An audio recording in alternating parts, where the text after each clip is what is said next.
My dear student, मैं सुनील कुमार आप सभी को अनन्या क्लास में स्वागत करता हूं। आपको नए साल की शुभकामना के साथ अब हम लोग आगे शुरू करते हैं इंग्लिश का 12th का एचीवेट्स। ये अगला चैप्टर एचीवेट्स का अर्थ। अर्थ का मतलब सब लोग जानते हैं। अर्थ का मतलब रुपया भी होता है और अर्थ का मतलब ज़मीन भी होता है, और यहाँ पर अर्थ का मतलब दोनों होता है। रुपया और ज़मीन ज़्यादा दोनों का चर्चा यहाँ पर है, इसलिए अर्थ का मतलब ही होता है संपत्ति। ठीक है, अब जानिए कि इनके जो राइटर हैं, इनके राइटर का नाम है एचीवेट्स। ये इतना महान आदमी है कि 24 वर्ष में ही डेथ कर गए थे। पता है 24 वर्ष में ये इतना हाईलाइटेड हो गए। 1950 में इनका जन्म हुआ था और 1974 में अल्लाह के प्यारे हो गए थे। यानी मात्र 24 वर्ष की एज में ही ये दुनिया पर विदा कर दी। 1950 में डेट ऑफ बर्थ और 1974 में डेट ऑफ डेथ। इनका नाम है एचीवेट्स। द अर्थ देखिए, ये एक इंग्लैंड की कहानी है कि the earth is a very good story written by H E Bates. कि द अर्थ एक बहुत ही अच्छी कहानी है जिसके राइटर हैं H E Bates. This story is about a farmer. यह कहानी एक किसान का है। आप जानते हैं कि भारत भी किसानों का देश है। उस किसान का नाम है Johnson and his simple minded son Benji. उनके एक मंद बुद्धि बालक था। सिंपल माइंडेड मतलब था मंद बुद्धि, मतलब बकलोल आदमी जिसको ज़्यादा बुझने के लिए नहीं आता है। सिंपल माइंडेड था। उसका नाम था बेंजी। उस बच्चे का नाम था Benji. There was a farmer, वह किसान थे, Johnson, who lived with his wife and son in a village of England. जो इंग्लैंड के गांव में अपने पूरे परिवार के साथ रहा करते थे, अपने पत्नी और बाल बच्चा के साथ। He was lazy and did not give the importance of his land. वो इतना आलसी डिग्रेड था कि अपने जमीन जायदाद का कभी वैल्यू नहीं देते थे।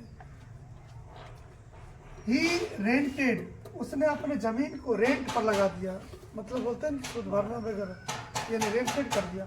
The land from a person for 40 years on yearly tenancy, यानी 40 वर्ष के लिए अर्ली टेनेंसी दे दिया, यानी सालाने खर्च पर 40 वर्ष के लिए उसने अपनी ज़मीन को दूसरे के हैंड ओवर कर दिया।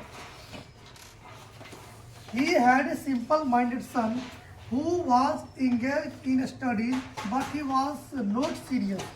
उनके पास एक बेटा था, सिंपल माइंडेड सन। वो पढ़ाई तो करता था लेकिन सीरियस होकर के गंभीर मुद्रा में पढ़ाई नहीं करते थे। One day एक दिन he went to the doctor with him, उसे लेकर के एक डॉक्टर के यहाँ चला गया सलाह लेने के लिए। The doctor advised him, doctor उसे सलाह दिए to engage him in work like keeping hens। Doctor सलाह दिए कि इस बच्चे को कुछ मुर्गियाँ खरीद दीजिए, ये मुर्गी पालन करेगा, इसका माइंड ठीक हो जाएगा। He did so, उसने वैसा ही किया। बेंजी thought that, बेंजी सोचा कि he might earn money by selling eggs। उसने सोचा कि इसके अंडा को बेच कर हम कुछ रुपये अर्निंग कर सकते हैं। रुपया बेच कर अर्निंग करना शुरू कर दिया। एट फर्स्ट, शुरू में ही had about a dozen hens, यानी शुरू उनके पास लगभग 1 दर्जन मुर्गियाँ था। He sold them in local area, यानी उसके एग को उसके जा करके जो बगल के मार्केट में था उसे बेचा करते थे। He kept money in the basin, और रुपये को बटुआ में रखा करता था, बटुए में रखा करता था। He left the school at the age of 14, उसने 14 वर्ष की उम्र में पढ़ाई लिखाई बंद कर दिया, छोड़ दिया, यानी स्कूल जाना बंद कर दिया। He became a good egg supplier and began to earn much money। उसने क्या किया कि उसके बाद जब पढ़ाई छोड़ दिया, अंडा बेचने लगा और अंडा के बहुत बड़ा विक्रेता हो गया।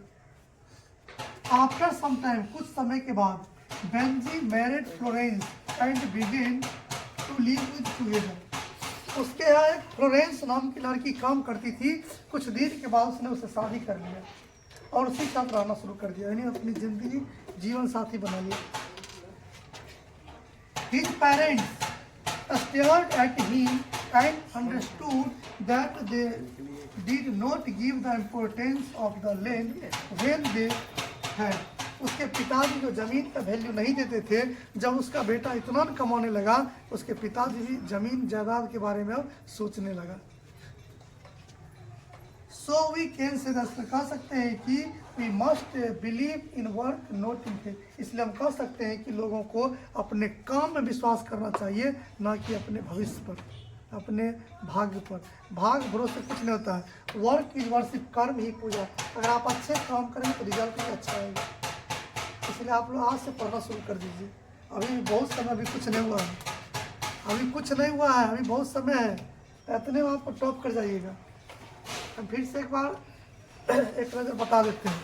आप लोग लाइक कमेंट देते रहें, अपने दोस्तों को शेयर करते रहें। देखिए, ये प्रोज है the earth. The earth is a very good story written by H E. Bates, यानी अर्थ एक अच्छी कहानी है जो एच.ई. बेट्स ने लिखा है।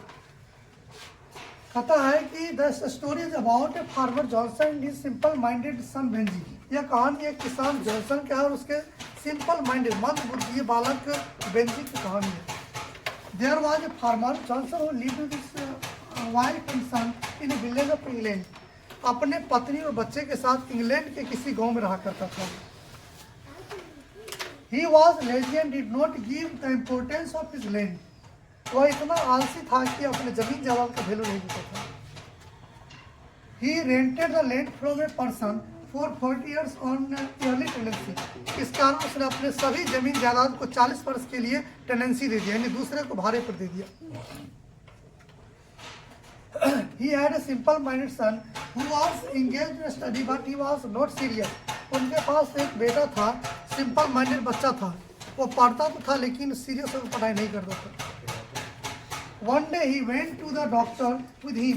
एक दिन उसने डॉक्टर के उस बच्चे को ले गया। The doctor advised him to engage him in work like keeping hens। Doctor ने सलाह दिया कि इस बच्चे को कुछ मुर्गियाँ खरीद दीजिए और ये मुर्गी पालन करेगा, इसका माइंड ठीक हो जाएगा। ठीक है, he did so, उसने ऐसा ही किया। बेंजी thought that, बेंजी सोचा कि he might earn money by selling eggs। उसने सोचा कि इसके अंडा को बेचकर हम बहुत रुपया कमा सकते हैं। At first शुरू में he had about a dozen eggs। शुरू उसके पास लगभग 1 दर्जन मुर्गियाँ थी। He sold them in local area। और उसके अंडा को जा करके जो गांव के बाजार था उसमें जाकर बेचा करते थे। He kept money in the basin। रुपया को अपने बटुए में रखा करते थे। He left school at the age of 14। उसे 14 वर्ष की उम्र में अपना स्कूल जाना बंद कर दिया, पढ़ाई लिखाई बंद कर दिया। He became a good egg supplier and began to earn much money। उसने उसके बाद एक बहुत बड़ा अंडा सप्लायर, अंडा विक्रेता हो गया और बहुत बड़े लोग बन गए। After some time, कुछ समय के बाद Benji married Florence and began to live together। कुछ दिन के बाद उसने अपने ही फार्म में काम करने वाली लड़की फ्लोरेंस उसने शादी कर लिया। His parents stared at him and understood that they did not give the importance of the land when they had। उसके पिताजी जो कि जमीन जायदाद का वैल्यू नहीं देते थे, बाद में चलकर उसके पिताजी भी जमीन का वैल्यू देने लगे। So we can say that, इसलिए हम कह सकते हैं कि we must believe in work not in faith. इसलिए आदमी को अपने काम पर विश्वास करना चाहिए, न कि भविष्य भाग्य पर।